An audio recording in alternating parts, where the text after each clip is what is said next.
All in all, ladies, it seems we need someone to take a business trip. One person will suffice. So, who's up for the journey?" A man, sitting in an impressive leather armchair, addressed the 3 female employees in front of him. "Based on my initial calculations, the business trip should take about a week. You should leave on Sunday to arrive by Monday, ready to start work." The office was silent, with only a tune from the radio playing in the background. "So, any volunteers? Lucy, how about you?" "Mr. Rudolph, I can't," replied the brunette with the stylish haircut. "My son's birthday is next week. He's turning 10. I'd like to celebrate with him, so I can't go." "All right, that's a valid reason. Megan, are you up for it?" The pretty blonde shook her head, causing her luxurious curls to bounce. "Why complicate things? Mary is from that city, let her go. I think that's a great idea." Another blonde, this one with straight hair, agreed. "Exactly, Mr. Rudolph. Megan's suggestion makes sense. Who better than Mary to go? She can mix business with the pleasure of nostalgia and catching up with relatives." The man nodded. "Right, then all that's left to do is notify Mary. By the way, why isn't she at the meeting?" Quick thinking, Megan stood up for her colleague. "You sent her to the supplier to negotiate a few points in the contract's annex. She'll probably be here soon." Sure enough, as soon as Megan finished speaking, there was a knock at the door, and a woman with ruddy brown skin and long hair, gathered in a high ponytail, entered the office. She sat down at the table with her colleagues, handed the chief a folder with documents, and explained, "Sorry for being late. I got caught in a traffic jam." The boss nodded approvingly after reviewing the documents. Without preamble, he announced, "Mary, prepare for a trip. You have a business trip to your hometown for about a week. Any objections?" Mary shrugged her shoulders and said, "If it's necessary, it's necessary." She began to clarify the tasks for the upcoming business trip, and Mr. Rudolph, having dismissed the other women to their workplaces, detailed the trip's specifics to her. Mary knew that her jealous husband Zach wouldn't be pleased about her week-long absence on a business trip. The upcoming trip to the city, where she spent her childhood and youth, stirred mixed feelings within her. While she looked forward to seeing her relatives, she also dreaded the potential for a painful encounter. In her hometown, Mary had suffered a significant disappointment because her first love hadn't resulted in happiness. His name was Bob Jeffries. He was her classmate, and they spent the last year of study dancing slow dances at school discos and strolling around the city under the enchanting twilight. From a girl smitten with love, Bob was more handsome than all the popular musicians in the world. With his short haircut, broad shoulders, sharply defined cheekbones, and a massive chin, he was very handsome and manly. His dark brown eyes seemed to gaze directly into her heart, easily discerning Mary's feelings of love. The girl had fantasized that Bob was the love of her life, and they would always be together. However, the guy was looking for a better option and found one effortlessly. He didn't even have to go far. He chose Kate Lampkus, an unpleasant, arrogant girl who always smelled of particularly strong perfume. To her classmates, Kate boasted that her perfume was an original Chanel, allegedly purchased in Paris during a trip with her parents on her 16th birthday. Mary found out almost immediately that Bob was dating Kate. She smelled the unfamiliar perfume on his denim jacket from several meters away, prompting her to ask him directly, "What's going on?" Bob admitted honestly to having a sort of romance with Kate Lapkus, but also expressed his desire to continue meeting Mary secretly. Mary refused, and then she found out that Kate's father, a local businessman, had hired Bob to his company. It was clear to Mary that her lover had sold himself out, and for a substantial price by their local standards. What hurt her most was Bob's cynicism. He did not switch partners out of love, but for selfish reasons, and he wanted to keep Mary around for his amusement. The pain of betrayal was too intense for her to bear, so she decided to distance herself from the self-serving Bob. Masking her feelings, she told her parents that she wanted to try her luck in the capital. They discouraged her, warning her about the dangers and complexities of a big city. But surprisingly, everything turned out quite well. The provincial, as it sometimes happens, was just lucky. She found a job and met a man who could melt the ice in her heart.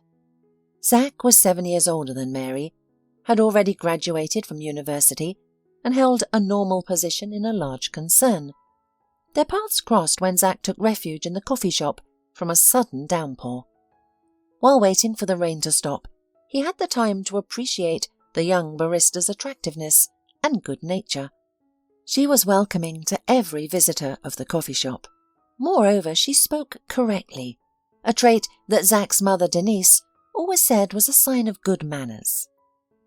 After the rain had left the sidewalks shiny and full of puddles, Zach, ready to leave, asked the beautiful barista for her phone number.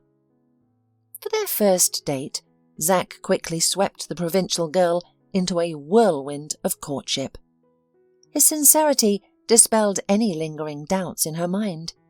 It was Zach who convinced her to leave the coffee shop and take an office job at his former classmate's company. This classmate had become the boss due to his familial ties with the general director. Jokingly, Zach explained, "Ben Rudolph and I are good friends. I trust him completely. He will look after you and won't let anyone offend you. That way, I can be sure you will avoid any workplace shenanigans and romances."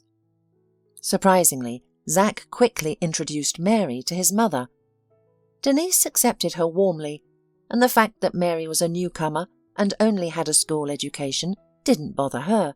She hadn't expected Mary to captivate her hard-to-please son to the point of marriage, but that's precisely what happened.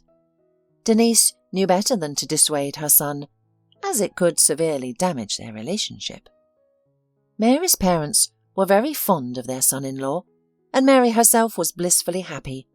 Life in the capital brought her love and work effortlessly. It seemed almost magical.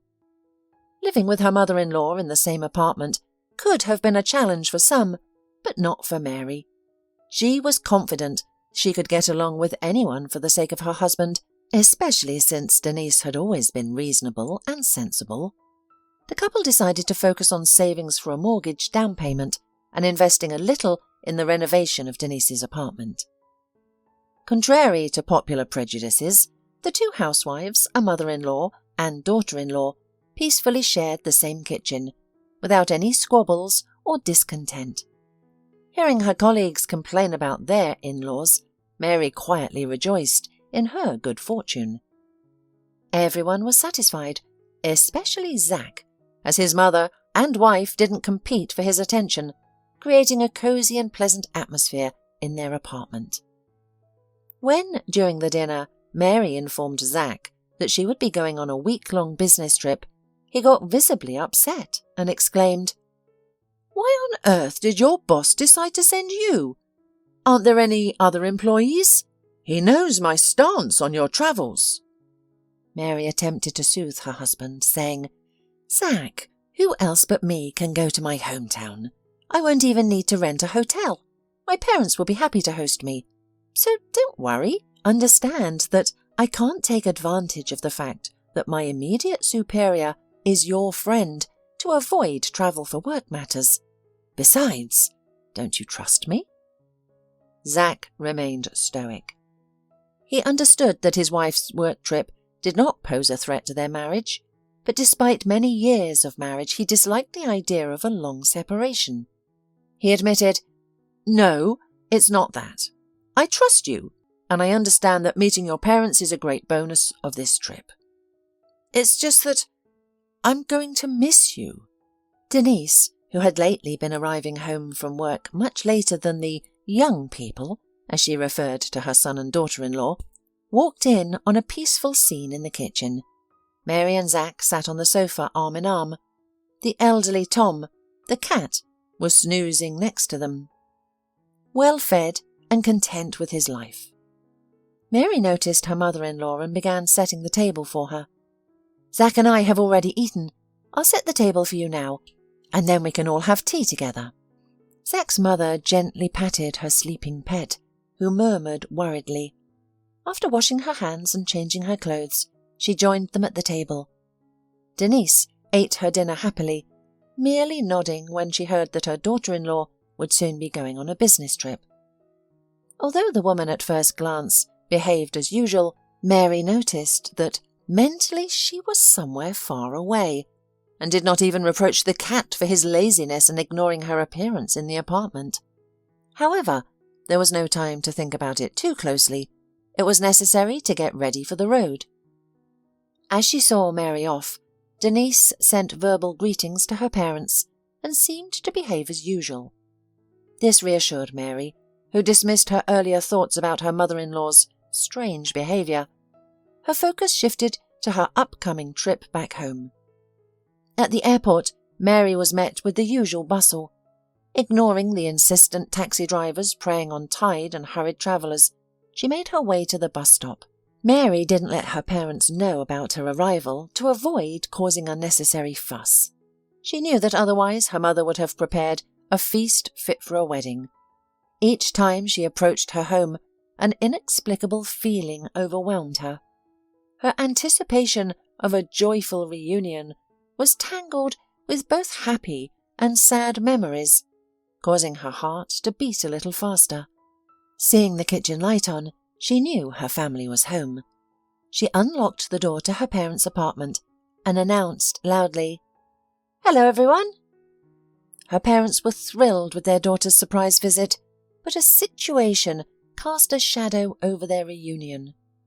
The mother confessed, "Mary, we made reservations at the sanatorium for Wednesday. It was a last-minute trip and we didn't expect you to visit." She paused, then turned to her husband. "Should we give our spot to someone else?" "No, Mum," Mary protested. "Don't change your plans on my account. I'll be travelling for work and will likely only be home for the night. Don't worry, we'll have enough time to catch up. It's fine." Her mother gave her a tight hug and whispered, "All right, dear, let's believe that everything happens for the best." Mary's business trip was far from a vacation. As expected, every day she left home in the morning and didn't return until the evening. However, on the day of her parents' departure, she altered her busy schedule and escorted her parents to the train station. After bidding them farewell, she then attended to her work commitments. Consequently, her day was hectic, and by evening she was totally worn out. As she neared her house, all she could think about was relaxing in a foamy bath. Suddenly a familiar voice called out to her. Mary turned around, more irritated than surprised, and greeted Bob. The grown-up classmate showered her with compliments. "Mary, I'm impressed. You've become even more refined. You were beautiful before, but now you're top-notch. The capital has influenced you. You're so stylish now." While the man who had once broken her heart, but who had unwittingly helped her find happiness, was spewing flattering phrases, Mary studied him carefully. Surprisingly, time had been kind to him. Bob Jeffries seemed more masculine, and his self-assuredness and apparent wealth made him irresistible, at least in his own eyes. "Well, Mary, why are you silent? Aren't you happy to see me?" he asked. "Listen, Kate is staying with our children at her parents' house tonight. By the way, you probably don't know, but we have a 2-year-old son and a daughter who was born 3 months ago." "Congratulations," Mary responded flatly, not particularly interested in his life. Bob, undeterred, pressed on. "Listen, Mary, how about going to my place? We could celebrate our meeting, chat, and reminisce about our past. Remember our romance, how we used to walk hand in hand, dreaming of the future. Could we pick up where we left off? I heard you married a guy from the capital. Good for you. However, why are you here alone? Is your husband too busy earning money to spend time with you? I can make everything better." Mary was deeply disgusted, almost to the point of nausea. The last thing she wanted was to interact with Bob. Without any pretense of politeness, she dismissively sent her former boyfriend away. "Go to your place alone. Go, and don't look back," Mary said, and turning sharply, walked towards the entrance. "You're too arrogant," a scornful phrase followed her. But Mary had no intention of reacting to his insult. Let Bob say what he wanted. Neither his words nor his once impressive appearance held any power over her now. They no longer stirred any nostalgia or bitterness. It was wonderfully liberating to finally let go of her resentment towards the past. After rewarding herself with a relaxing bath, Mary felt invigorated. Her work was progressing better than expected, and there was hope of finishing her business trip ahead of schedule. She missed her husband deeply. Moreover, there was nothing or no one in her hometown that could compel her to stay. And indeed, everything was finished before the plan, and by Thursday afternoon, Mary had already booked tickets for the next train to the capital. She tidied up her parents' apartment and set off home. When she got home late that night, she was surprised, for the apartment was empty, except for the furry Tom. It appeared that both Zack and Denise were held up at work, leaving the pet hungry. "What, Tom, have you not eaten for a while?" Mary asked with a smile, not expecting an answer. However, the cat seemed to understand her, responding with a long meow. Looking back at Mary, it continued towards the kitchen. Mary fed the tail extortionist, refreshed his water, and noticed the overflowing trash can, which emitted unpleasant odours. She carefully took out the bag and went to the trash cans in the yard. The lantern's light was enough to prevent her from stumbling, guiding her to her destination. As she prepared to dispose of the garbage, she heard voices from behind the metal sheet, separating the containers from the pavement. One voice was unmistakably familiar to Mary.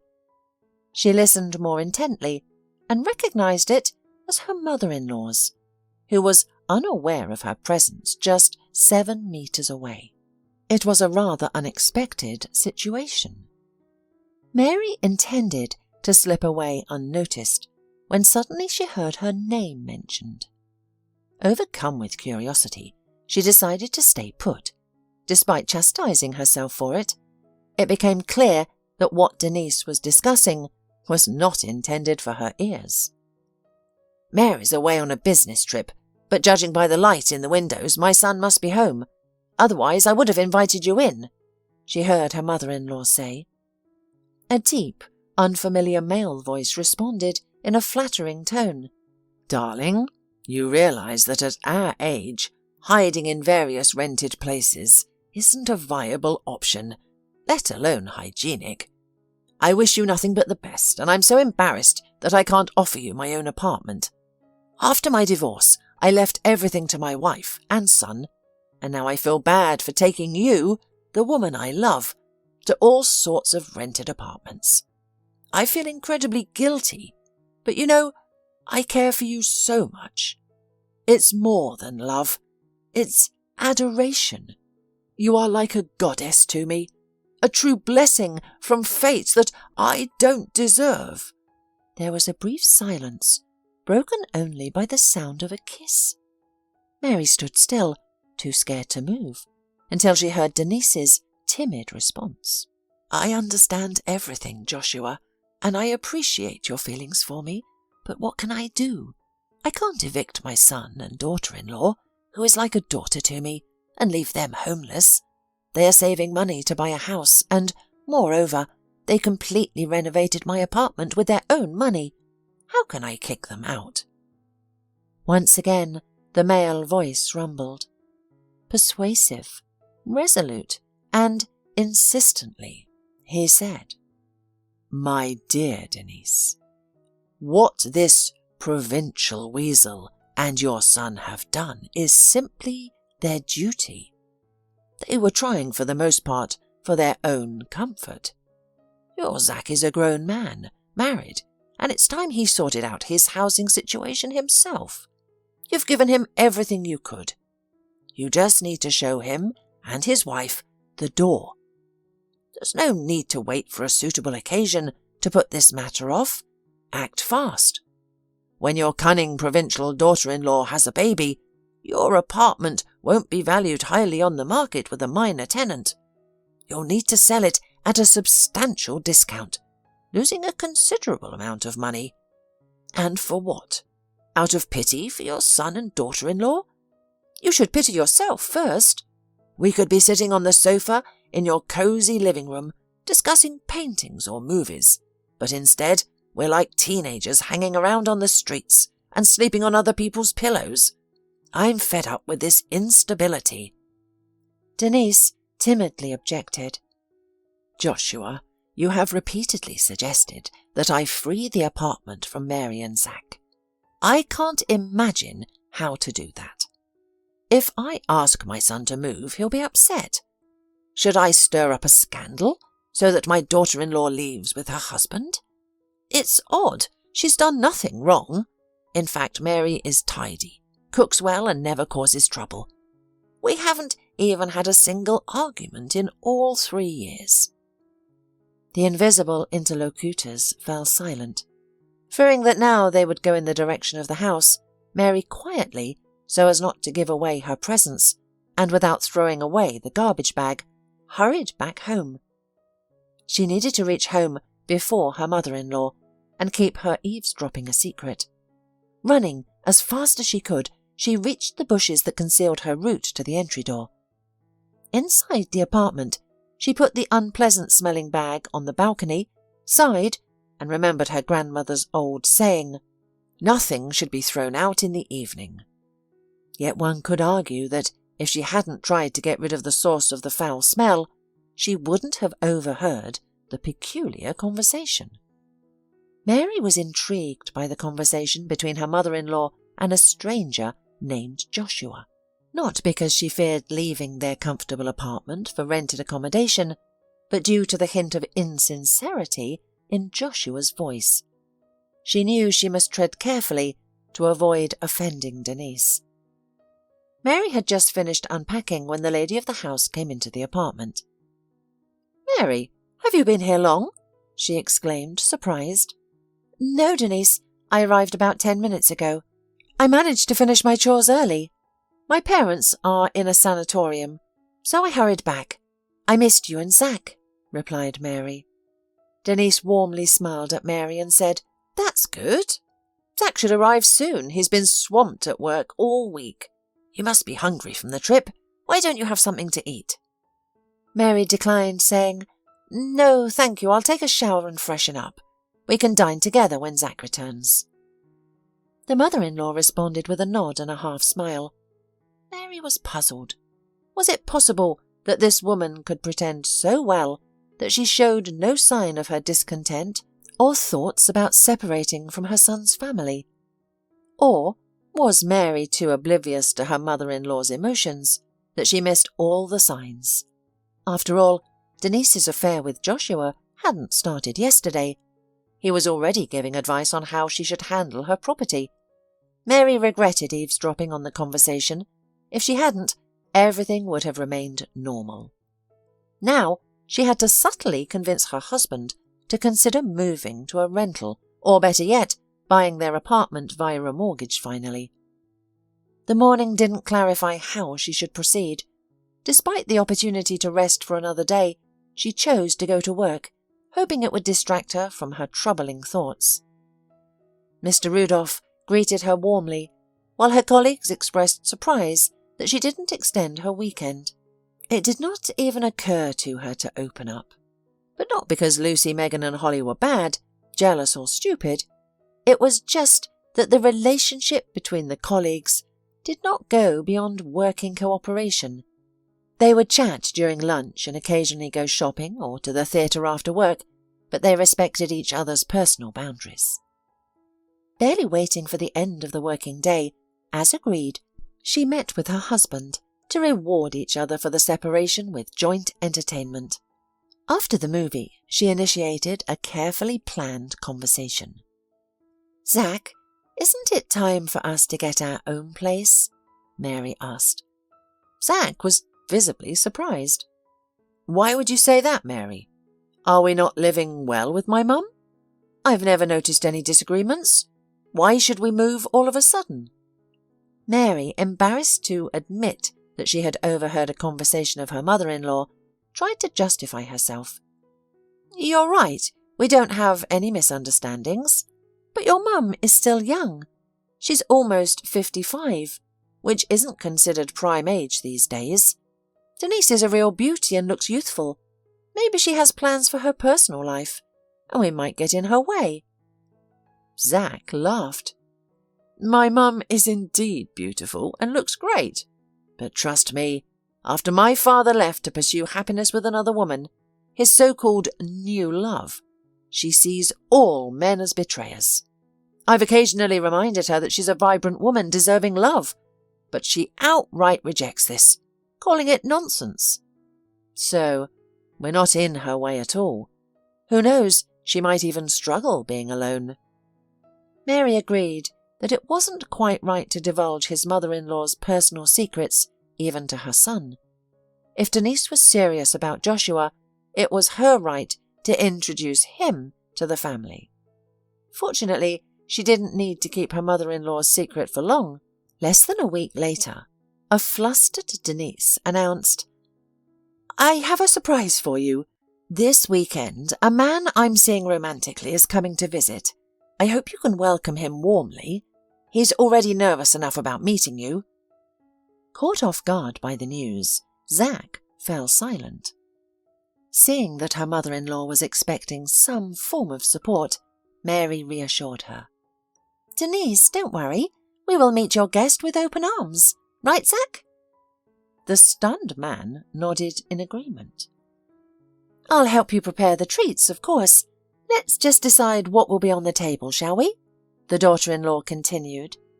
By the time the guest was expected to arrive, everything was ready. The table was laid out according to all the rules of hospitality. As the time for Denise's beloved to meet her son and his wife drew nearer, she became increasingly anxious.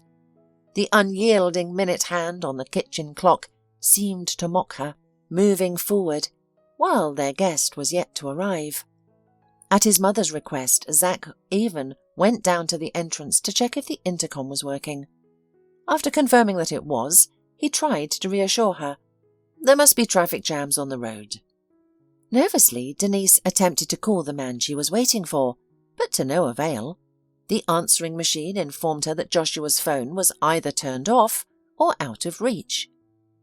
Mary struggled to find comforting words for her distressed mother-in-law, who was absent-mindedly folding paper napkins into origami. When Denise's smartphone chimed with a melodious ringtone, she hastily picked up and asked, "Hello, is that you, Joshua? What's the matter? Where are you?" Mary tactfully retreated to the other room, where her husband was engrossed in a computer game, and quietly told him, "It seems that our guest is finally founded, but he didn't show up in person, and instead called your mum." Zack merely shrugged, replying, "Well, I did tell you, he's probably stuck in traffic somewhere." A few minutes later, a distraught Denise entered her son and daughter-in-law's room. "Joshua was attacked while walking towards us. Someone hit him from behind and robbed him. He was unconscious for a bit, but managed to ask a store employee to use their phone. Luckily, Joshua has an incredible memory and knew my number by heart. He's at the emergency room now. I asked him to come here then, and he initially refused, but I insisted. Why should he endure this alone and keep replaying the attack in his mind? It's better for him to be with us, right?" "Of course," replied Zack, and suggested, "Listen, Mum, why don't I go and pick Joshua up from the hospital? That way we can ensure he gets here safely without any more incidents." Denise smiled. "Son, I knew I raised you to be kind and considerate, but I've already called a cab for Joshua on my smartphone. The car is on its way." Soon the doorbell rang. Joshua appeared at the doorstep, looking less than ideal. His light beige suit was covered in dust and sweat stains, and there was a fresh abrasion on his cheek. Joshua smiled apologetically at Zach, who answered the door and introduced himself. "My name is Joshua Bell. You must be Zach, right? You look so much like your mother. In fact, you two could be mistaken for siblings, given how stunningly beautiful Denise is. It's unfortunate that our long-awaited meeting has to be under such circumstances, but I couldn't do anything about the unexpected attack from behind." Denise joined the two men and began to fuss over her guest. "Oh, Joshua, come in. You've had such a hard time. Zach, please bring some of your things. Let Joshua change his clothes." To Mary's surprise, the man whose conversation she had heard at the dumpster was quite confident when he appeared in the hallway. He greeted her warmly, saying it was a pleasure to meet her. He thanked Zach for the things he had brought and went to the bathroom to change and tidy up. It seemed that the recent incident hadn't affected Joshua's mood at all. Zach asked the man how he planned to find his attackers. "I probably won't report to the police," the man said. "I used to work in law enforcement, and I know that pursuing this legally would be futile. I still have some connections, so I'll handle this myself. It'll be faster and more effective." Once everyone gathered around the table, Joshua confidently introduced himself. He spoke about his past and present and the promising future. According to Joshua, meeting Denise restored his faith in real women who value genuine feelings. "As a decent man, I left a significant portion of my property to my ex-wife when we separated. We had lost almost all common ground. I have no obligation to pay alimony since our son is almost 20, but I help him as much as I can. Fortunately, I have a steady job, and in fact, I was at the origin of this firm and am one of the heads. Even though I currently rent a room in a hostel, I'm far from poor. In fact, I'm content with my life. If Denise agrees to marry me in the future, I will handle our housing situation like a real man should." Denise, who was serving a shrimp salad to her guest, shuddered and dropped a few pieces onto the tablecloth. The man didn't seem to notice and continued. "Unfortunately, the ring with its case was stolen from me, but I don't want to spoil this wonderful evening. I promise to present you, Denise, with the most beautiful ring I can find." Mary noticed her mother-in-law's embarrassment and couldn't understand how this seemingly wise woman could believe every word from Joshua. His tone was insincere, overly sweet, like a marshmallow dipped in honey and covered in powdered sugar. However, she might have been the only one who noticed, because she had overheard Joshua's plan to remove the pesky obstacles of Mary and Zach from his beloved's path earlier. Contrary to his actions near the trash cans, the guest was showering Denise, her son, and daughter-in-law with compliments at the table. "Zach, Denise has spoken so highly of you that I initially thought it was just a mother's exaggeration, but after meeting you, I confess my mistake. It's heartening to see how you care for your mother. Mary, you too are an admirable person. Your hard work commands genuine respect, and it's a joy to see how well you treat your mother-in-law." Feeling almost like the host, the man poured drinks and proposed a toast. "Zach and Mary, I wish your family happiness and prosperity. I've noticed how well you understand each other, and I wish Denise and I could share such harmony.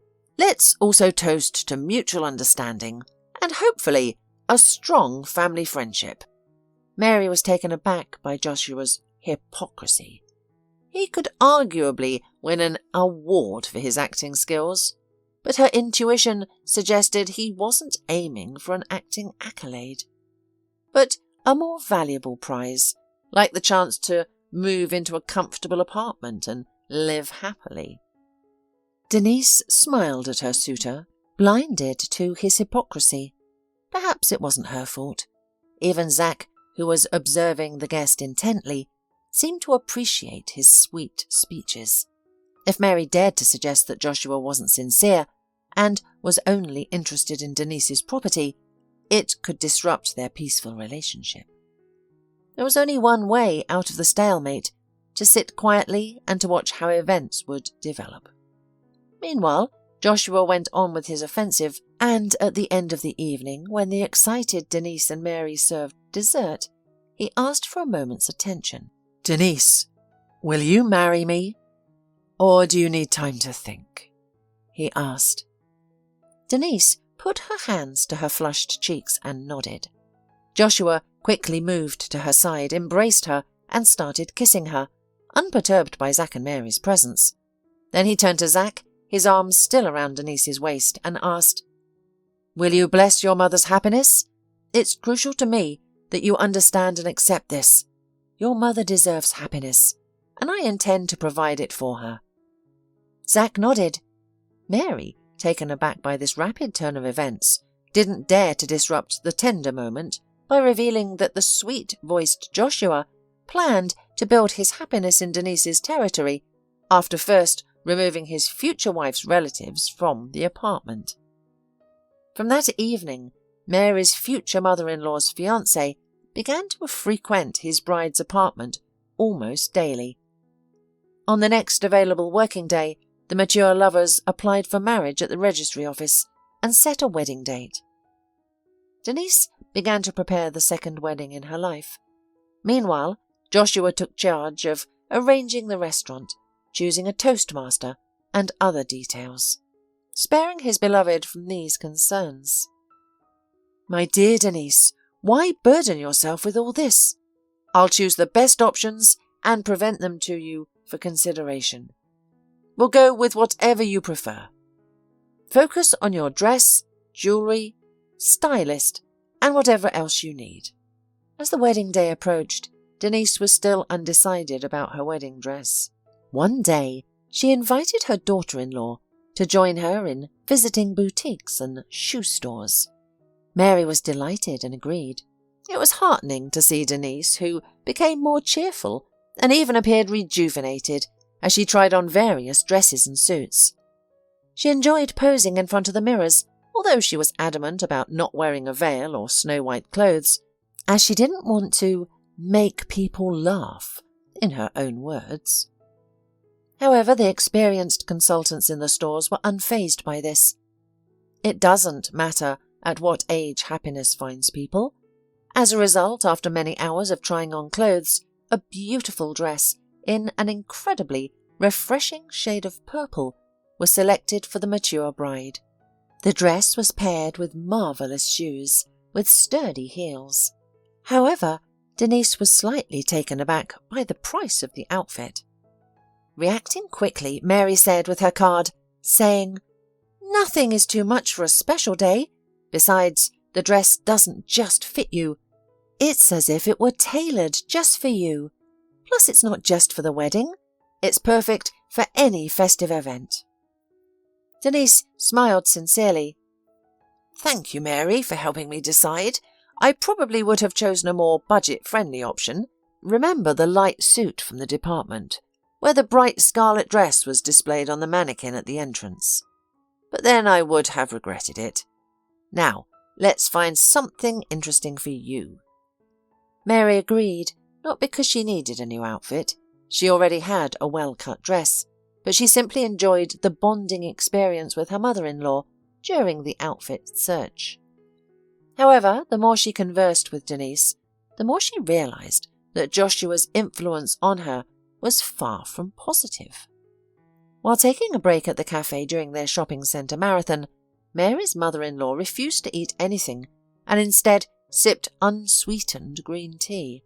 This puzzled Mary, as Denise was known for her sweet tooth and usually ordered cheesecake or a milkshake whenever possible. Denise explained that she was trying to lose weight because Joshua preferred slim women, and she even considered surgery to reduce her stomach size for more effective weight loss. Mary was taken aback by this, knowing that Denise was terrified of surgical procedures. She even avoided getting a minor ingrown toenail procedure at the clinic, choosing instead to home-treat it for 2 weeks. This sudden revelation about considering surgery was both unexpected and concerning, especially since Denise's figure was near perfect and Joshua's behaviour seemed tactless and unfair.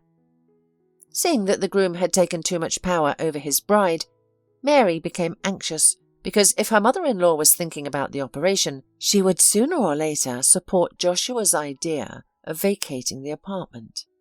So, it was impossible to postpone the conversation with her husband and confess to the overheard conversation. And she finally initiated a difficult conversation. "Listen, Zach, this Joshua strikes me as insincere. He says all the right things, but something feels off about him. Besides, he's pushing your mum to lose weight. And there's more." She then shared everything she had overheard near the trash cans and suggested, "Let's not wait for your mum to ask us to leave. It would be too awkward for her. Let's calculate our savings, make the first mortgage payment, and move into our own apartment. Even if it's not the house we dreamed of. But it will be our first place." Zach appeared troubled and stunned his wife with his own confession. "I gave about a half of our savings to Joshua this morning. He said he didn't have enough for the wedding. And he also wanted to buy my mum a travel trip and a car as a wedding present. He had money on bank deposit, but he didn't want to withdraw his funds from it in the end date and lose interest. He promised he'll pay it all back in a month, once his deposit matures." Mary tried to maintain her composure, even attempting to soothe her husband. "Well, there is a silver lining. We're not facing eviction anytime soon. When Joshua repays the money, we'll be back on track with the idea of our own apartment." Feeling guilty, Zach started to defend himself. "I'm sorry, Mary. I don't know how I got swayed by his arguments. He made it sound so logical. We're about to become family, and he promised to repay me with a small bonus. I was so captivated by the trip he planned to buy for my mum as a surprise honeymoon gift. I didn't even ask for a handwritten promissory note. Surely he isn't going to deceive me, is he?" Mary harboured some doubts, but chose not to voice them so as not to upset Zach even further. Instead, she tried to lift his spirits. "Don't worry. Joshua is marrying your mum in less than a week. We're not going to damage their relationship by demanding a promissory note now, are we? Let's focus on preparing for the party." Despite reassuring her husband, Mary was anxious. By her calculations, her husband had given Joshua about 30,000. However, there was nothing to be done about it. Mary took solace in the fact that she had no more secrets from Zach. Denise and Joshua's wedding was splendid. Joshua was touchingly attentive to his now official wife. All the guests were certain that this marriage would be strong and happy. Joshua dramatically knelt and presented his gift to his beloved, saying, "Denise, you are my goddess. I pondered how to thank you for agreeing to be my wife. After a few sleepless nights, I thought of it. I suggest we take a trip to the island where, according to legend, Aphrodite herself lived." The guests warmly applauded Joshua's romantic gesture and generous gift. However, Mary felt a twinge of resentment, knowing that the voyage was not financed by her new husband, but by the savings of her and her husband. Their first night as newlyweds was spent in a luxury hotel room, and then they returned to Denise's apartment. Zach and Mary prepared a breakfast of delicacies to welcome them, but Mary noticed Denise seemed unusually anxious. Finding a moment when their husbands were fixing a suddenly broken washing machine, she asked, "Denise, what's wrong? You seem lost in thought." "Oh, Mary," she replied, "late last night Joshua received a call from his business partner. Our peaceful honeymoon is likely over. we may have to cancel our trip. His partner can trust only Joshua to inspect a branch in Alaska. I was looking forward to a week of basking in the sun and swimming in warm waves. Crete has always been a dream of mine. It would have been a perfect holiday in the velvet season, but sadly, it's not meant to be."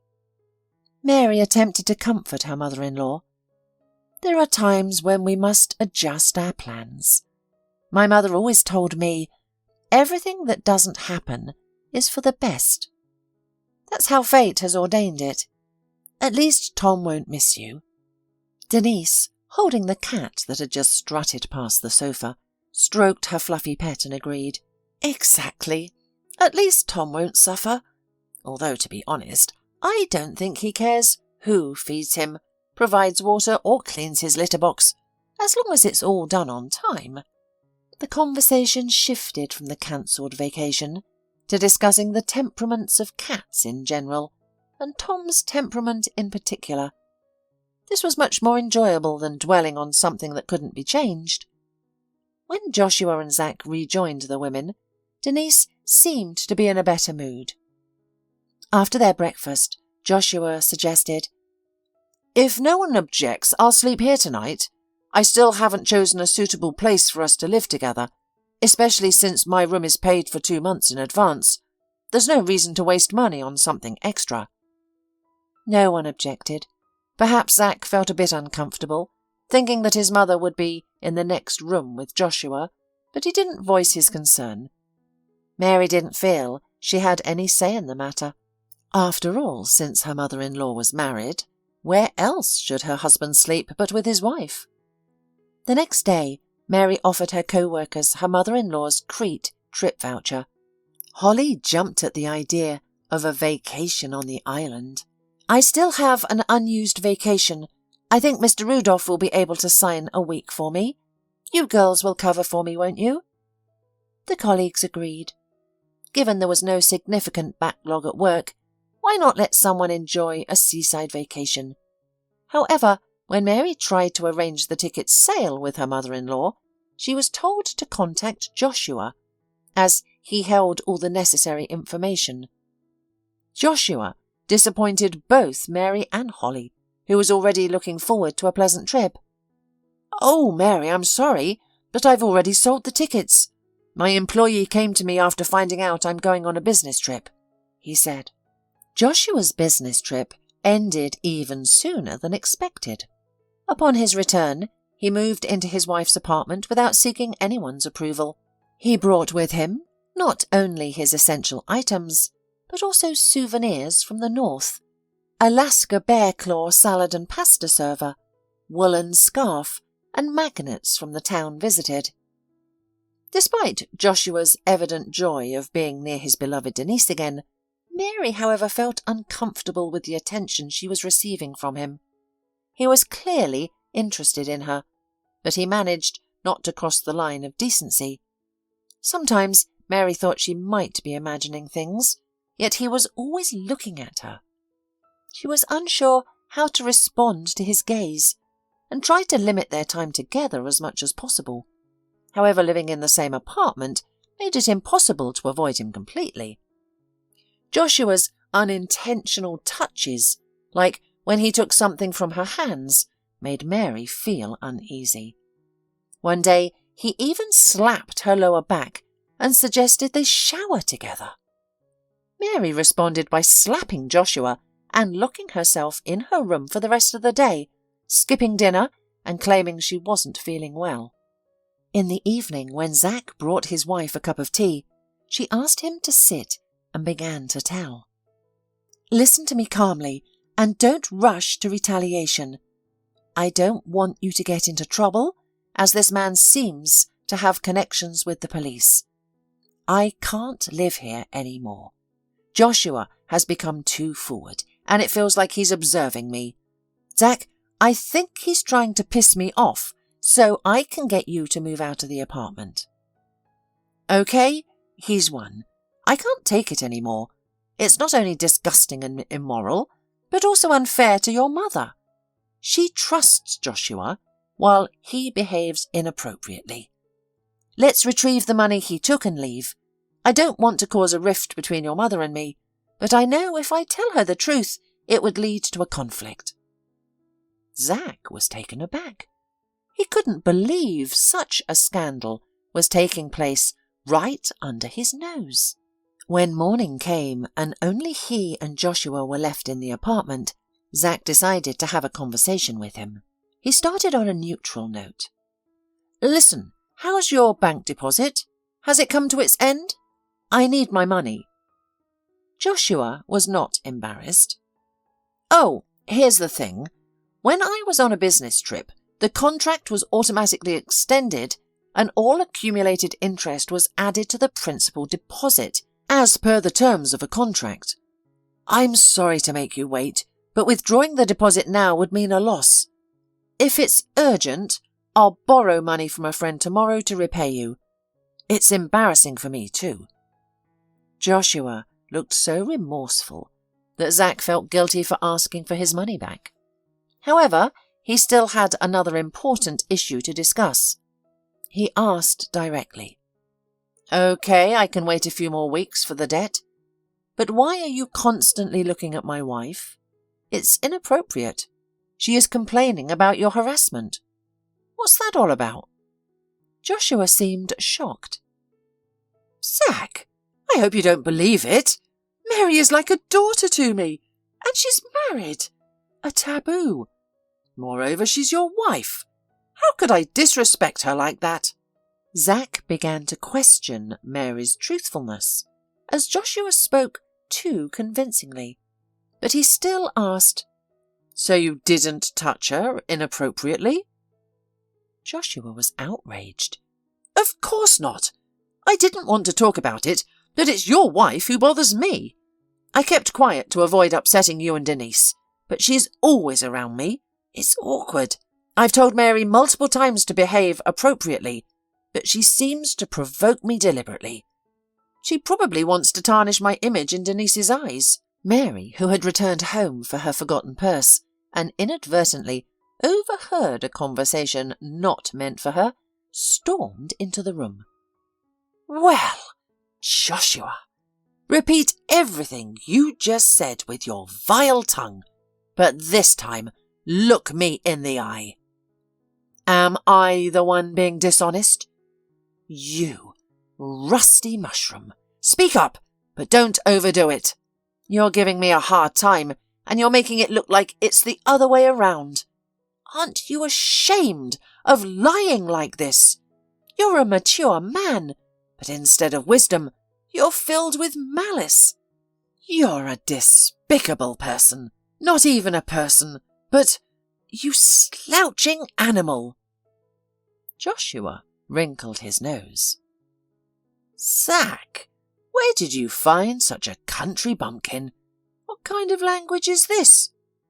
It's as if your Mary was raised in a tavern. Her parents must be uncivilized. They didn't teach her how to speak to elders." Mary was livid. "Don't you dare mention my parents. Why bring up my origins? That's irrelevant, because you truly are a despicable person. Clearly we're not having a constructive conversation, so we'll proceed legally. Now sit down and write a statement that you borrowed money from Zack on a specific date and that you'll repay it by New Year's Eve. My husband is an honourable man, and for some reason he trusted your word. Given your constant lies, this is the only way to deal with you, by documenting all agreements. Disgusting. Not a man at all." Joshua grinned. "By the way, I didn't borrow the money from you. I borrowed it from your husband. So you don't have the right to boss me around. I negotiated with him, not with you. Zack is a good man, and you need to keep quiet." Mary, feeling indignant, turned to her husband. "Zack, why are you silent? I'm being insulted, and you're taking his word over mine? You're risking our money. Tell him to sit down and write a promissory note. You can't trust his word." Joshua continued smirking. "Listen to your wife, Zack. Let her boss you around, and you will turn into a henpecked." Shaken, Zack finally spoke up. Not to Joshua, but to his wife. "Mary, please calm down and go to work. We'll sort this out man to man. It's not your place to tell us what to do." Mary was on the verge of tears from frustration. How could her beloved Zack suddenly side with Joshua? She grabbed her purse and left the apartment, a place where she had been happy for many years. On her way to work, Mary managed to calm down slightly, but she was still upset by her husband's behaviour. Instead of defending me, Zack chose to side with the other man. How can I rely on him if he behaves so cowardly and irrationally in a critical situation? She wondered. Her colleagues noticed that Mary, who arrived a bit late, seemed upset. When asked, she shrugged it off and blamed it on resulting insomnia. Megan suggested sleeping pills, and Lucy offered the contact of a sleep specialist. Mary politely thanked her colleagues and noted the information, but her thoughts remained focused on her marriage. She wondered if it was worth maintaining the relationship, if her husband wouldn't trust her word. How could she prove Joshua was lying? How should she react in the future? Mary attempted to call Zack, but he seemed to be ignoring her calls. Assuming that he was just occupied, she tried to focus on her work and not let the thoughts about her mother-in-law's unpleasant husband distract her. That evening, Mary arrived home to an unwelcome surprise. All her belongings were packed into 2 suitcases in the hallway. Denise summoned her into the kitchen and demanded, "Give me your set of keys to my apartment. I won't tolerate such insolence in my home.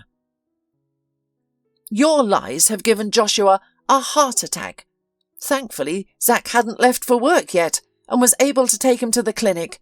Now, get out of my sight." Mary felt betrayed. She couldn't believe that no one trusted her. However, she was not ready to give up and asked, "Denise, listen to me. You probably heard a distorted version of our argument with Joshua. I want to tell you what really happened. Your husband borrowed money from Zack without giving a promissory note. That wasn't enough for him, though. To free up the apartment, Joshua manipulated Zack's opinion, which led to our argument. You believed his version of the story and packed my things. It's very hurtful. Your husband won't stop at getting me out of your apartment. Zack will be next. You're so blinded by love for Joshua that you can't see he's driving your closest ones away. You should be chasing him away, especially after he made you doubt your figure. Can't you see it? He's an invader, arrogant, unprincipled, initially flattering but ultimately toxic, poisoning the atmosphere." Denise, not tolerating the attacks on her beloved husband, pointed the daughter-in-law at the door. "Get out!" Mary placed her keys on the table, grabbed her suitcases, and headed to a hotel. Well, you never know how your day will unfold, she thought bitterly. Who could have predicted I'd be looking for a place to sleep tonight? Maybe it's my fault. I should have confronted that despicable Joshua after overhearing that conversation near the trash can. But who could have seen this coming? Distraught, Mary cried into her pillow before falling into a troubled sleep, without waiting for her husband's call. In her dreams, she saw distorted faces of her mother-in-law, her husband, who morphed into a goat with large horns and a beard, and the cheeky smile of Bob Jeffries, who teased her about her phone ringing and offered comfort. In one scene, Zack, as short as a preschooler, was begging Denise for candy. The dream's strange whirlwind of images only ended with the sound of the alarm clock. Despite her personal feelings, the woman had to compose herself and proceed with her work, pretending as if her life hadn't been upended. She waited 2 days for a call from Zach. When her husband finally arranged a meeting, Mary had a sinking feeling, thinking, "This must be the end of my metropolitan fairy tale. Zach is probably going to ask for a divorce. Well, so be it." However, Zach didn't show up at the cafe alone. He was accompanied by a visibly nervous Denise. Zach apologized. "Mary, I apologize for doubting your judgment. It turns out Joshua was a con artist. Getting him to confess took some effort, but my friend managed to find powerful people who could persuade Joshua to tell the truth. He admitted everything. The attack was just a psychological ploy. By helping him, we subconsciously felt like we had invested in him, so he didn't seem like a stranger anymore. And the business trip he claimed to go on was a lie. The tickets were actually printed in a photo studio. Joshua returned some of the money, but it doesn't look like we can expect much more. My mum doesn't want to report to the police. She's ashamed that she contributed to this deception." Denise took her daughter-in-law's hands and pleaded. "Mary, my dear, come home. I promise no one will ever hurt you again. I made a mistake, and I hope you will forgive me. Please, come back." "Denise, I bear no ill will towards you. It's your right to decide who stays in your house. But I'm not a toy to be discarded and then reclaimed. I'm grateful this situation helped me see your true feelings towards me. Zach also showed me a side of him I never knew. You know, stay in your apartment. I think I'll file for divorce, work for 2 weeks, and go home. As I can see, the housing problem has spoiled everyone in the capital." Despite Zach's efforts to mend their relationship, Mary remained determined. Her parents were always there for her back in her hometown, and she was confident she could find a man who would trust her unconditionally.